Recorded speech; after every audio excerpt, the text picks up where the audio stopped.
Ministry of Education plans to improve reading culture in schools across the state. Stakeholders sought to achieve self-sufficiency in catfish introduction in the state. President Buhari congratulates French President Macron over second-term victory.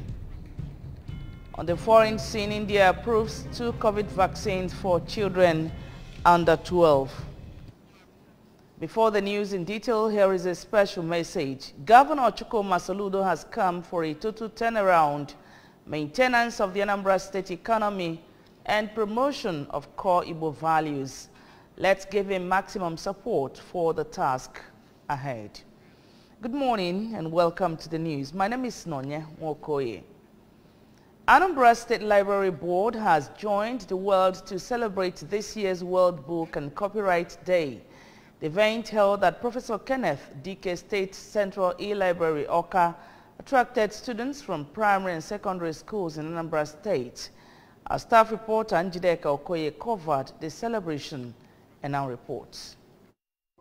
The students made the celebration colorful through different presentations, including poetry rendition, quotations on reading, drama from The Lion and Jewel, discussion on poor reading culture, and folk tales, to mention but a few. Speaking during the event, the Anambra Commissioner for Education, Professor Ngozi Chumaude, represented by the Public Relations Officer of the Ministry, Mr. Nnemeke Ugwonwu, commended the initiative and paid tribute to the heroes of literary works in the state and in the world, as well as the authors of today who have kept the candle burning. The Commissioner listed some of the challenges of authors and publishers, including piracy and the negative impact of social media and the internet, noting that the Anambra Ministry of Education in its various activities is trying to improve the reading culture in schools.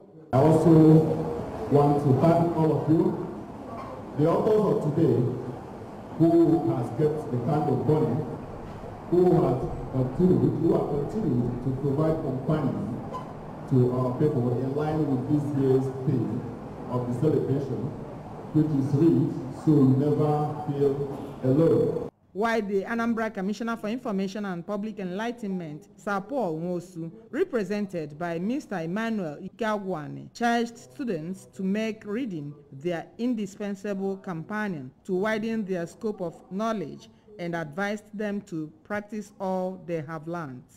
And to continue, the more you are not today, you are clearly, you have not clearly done enough. And you say continue with what you are doing. Because if you continue like this, the sky will not be your limit, it will be your starting point. On her part, the director of Anambra State Library Services, Dr. Nkechi Udeze, said that the day was set aside by UNESCO to talk about books, writers, copyright, authors, and reading, stressing the need to encourage young writers and urged parents to encourage their children to read even during holidays.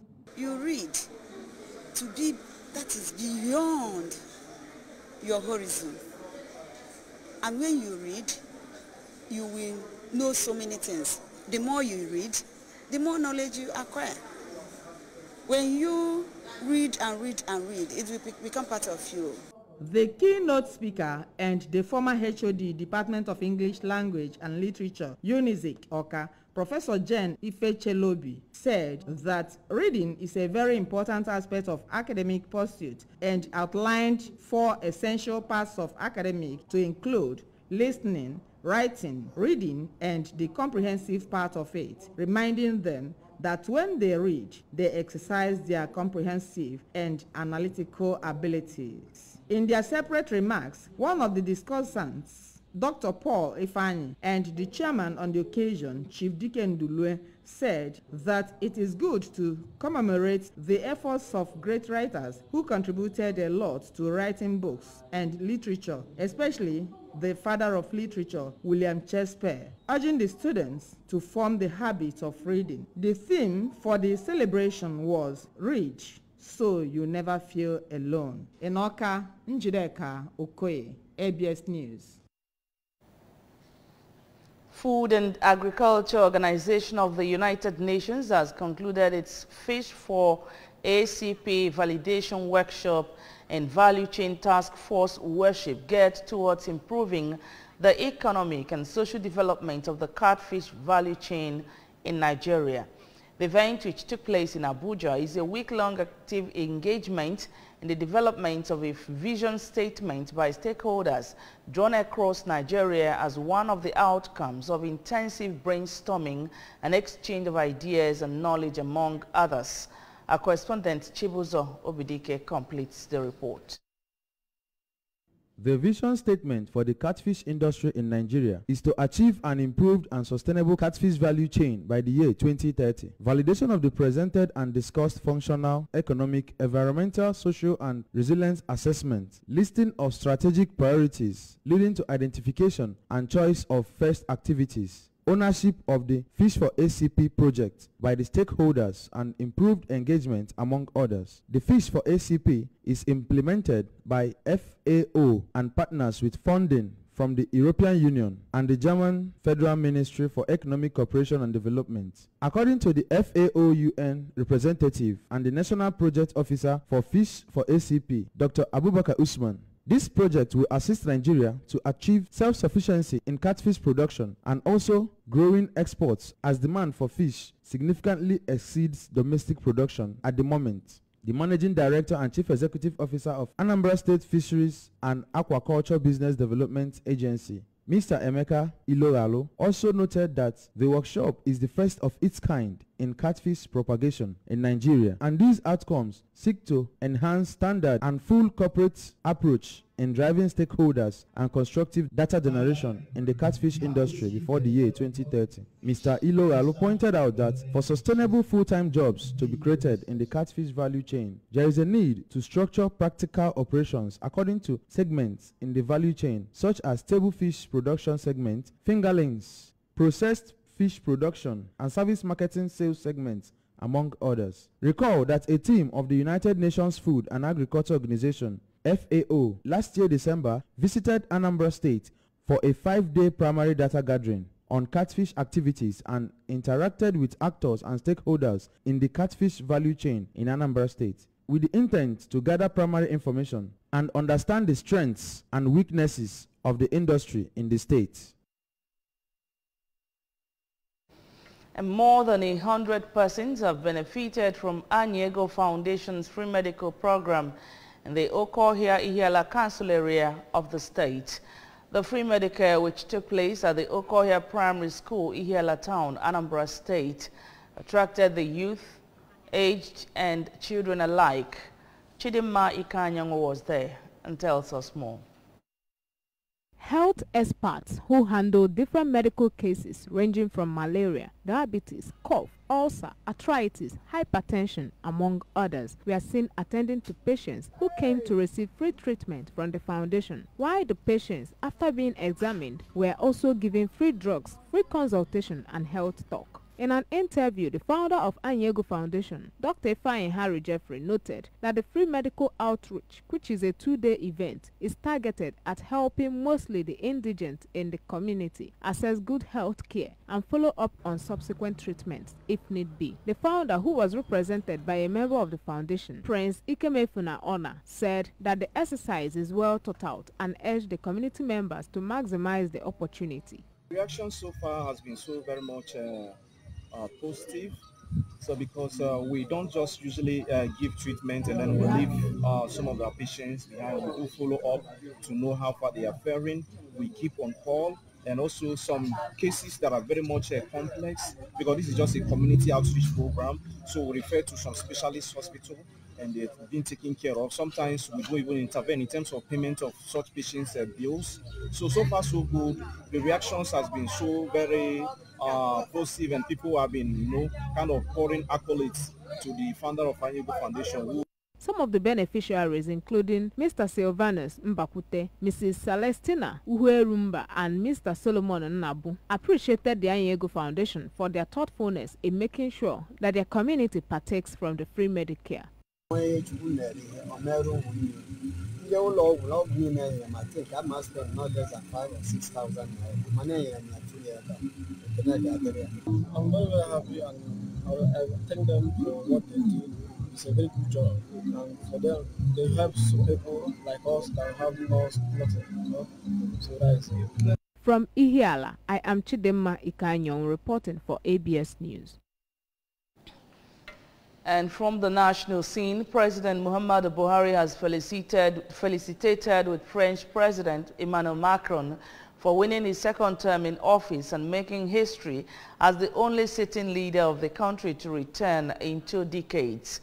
President Buhari affirmed that the iconic leadership style of the French president, who spent 6 months in Nigeria as an intern at the French embassy in 2002, continues to inspire a new generation of leaders and interest in politics and governance.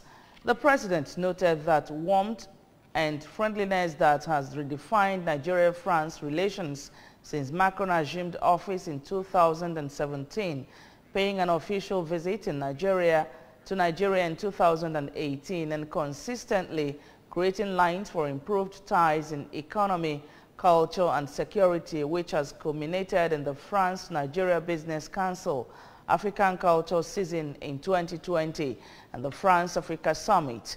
The president, in a statement signed by his senior special assistant on media and publicity, Garba Shehu, yesterday, wished Macron God's guidance and wisdom for his second term in office.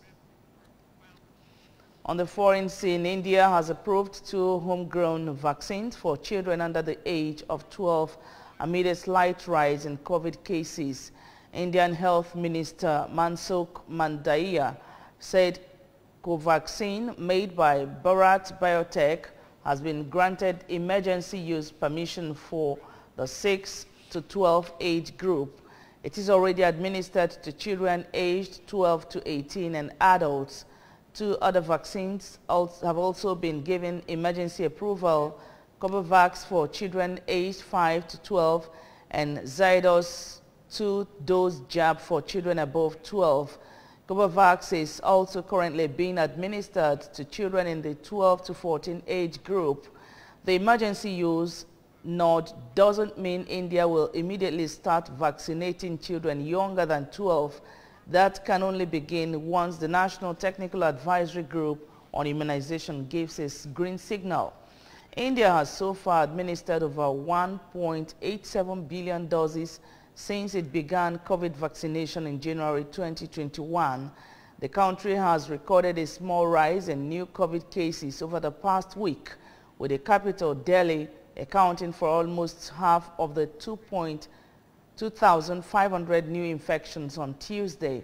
About 80% of eligible adults have been fully vaccinated and more than 99% have received at least 1 jab so far. On sports news, the Nigeria Super Falcons have been placed in Port 1 ahead of Friday's draw for the 2022 Women's Africa Cup of Nations. Also seeded are hosts Morocco and Cameroon. The draw ceremony will hold at a Mohammed VI complex, Rabat, Morocco. The Super Falcons are the defending champions of the competition after claiming the title 4 years ago in Ghana. Botswana, Burkina Faso, Burundi, Cameroon, Morocco hosts, Nigeria, Senegal, South Africa, Togo, Tunisia, Uganda and Zambia are the qualified teams. Family of late engineer Marcel Azodo Manafa of Eziagolo, Aguleri, Anambra East Council area, yesterday drew nearer to the altar of God for the first-year memorial service of their matriarch, late Ezine Cecilia Ifono Manafa. The mass, which took place at St. Joseph's Pro Cathedral, Aguleri, witnessed the presence of the immediate past governor of the state, Chief Willie Obiano, traditional ruler of Aguleri, Dr. Michael Idigo, and cabinet members. Manafa family, friends, and well-wishers who converged to glorify God for the life and times of late Ezine Manafa. Our correspondent Amaka Chibuzo Okoye reports. The program featured the unveiling of the tombs of their departed parents as a sign of honor and prestige to them, having given birth, molded, tutored, and saw them become meaningful and resourceful personalities before their departure to the world beyond. In her homily during the Mass, the parish vicar, Reverend Father Thaddeus Uka, said the wound at the body of Jesus Christ is a sign indicating where their salvation comes from, stating that Christ emptied and humbled himself through his death to salvage mankind. Speaking, the immediate past governor of the state, Chief Willie Obiano, said he accompanied the Manafa family as a relation in remembering their matriarch, who during her lifetime worked tirelessly for the progress, success, and peace of all around her, encouraging them to always keep their parents' legacies alive.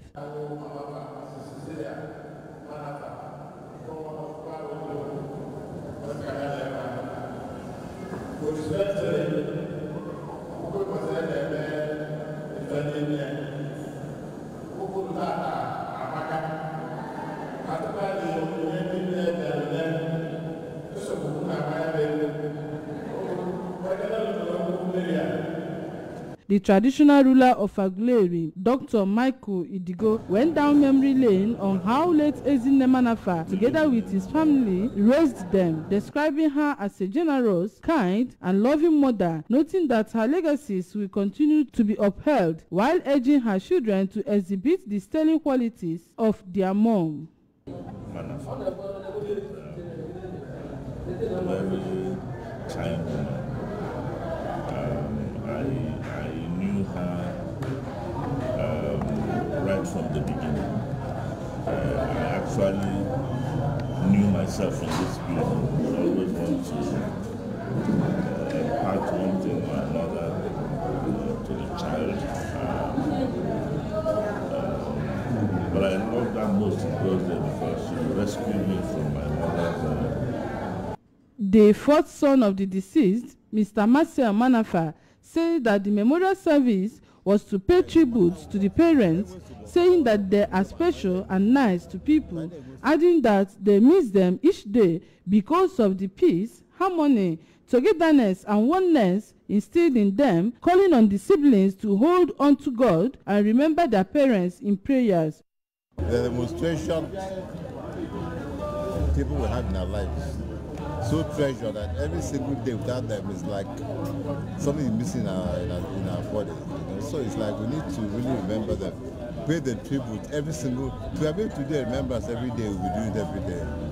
But because it's customary to do yearly remembrances for those that remember to remember their parents, we always remember our parents every single day. So this year we must celebrate them exceptionally well.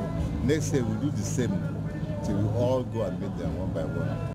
On his part, the traditional Prime Minister of Aguleri, Chief Henry Manafa, who is also Ezinne Manafa's son, noted that for the past 30 years, they have lived with the memory of their father, and now their mom has joined him, extolling the spirit, bond, and quality upbringing which they were raised with, asking God to unite them the more. In their separate speeches, the first and last daughter of Ezinne Manafa, Mrs. Pat Ifadi Idigo, and Dr. Uju Ngume, say their consolation is that their mom is on the right-hand side of God, having lived a fulfilled life. Lending his voice was the son-in-law, Chief Pat Ngume, and first granddaughter, Dr. Chinenye Ileje, regretted missing Mrs. Manafa, saying that her love for them is second to none. Special thanksgiving by the family and unveiling of the tombs form highlights of the Mass. From Aguleri, Amaka Chibuzo Okoye, ABS News. It was a moment of grief for the family of late Mrs. Virginia Nwanyangu Ume. During her funeral, as family, friends, and well-wishers described her as peaceful and generous who coexisted with all without rancor. Our correspondent Kenechukwu Chukode tells us more.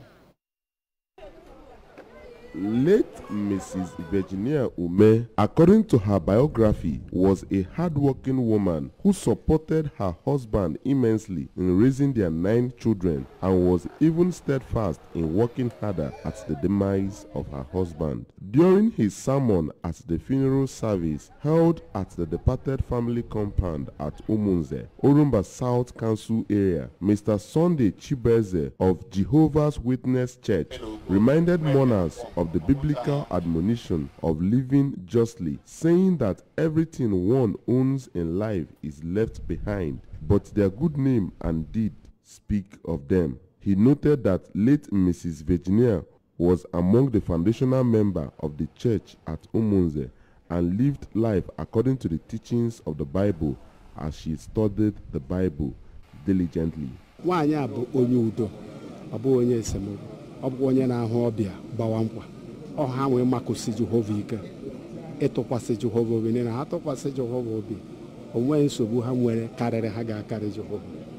Her son, Mr. Ima Ume, described her mom as a good woman who cared for her family and those who came across her, regretting that her demise has created a vacuum in their family.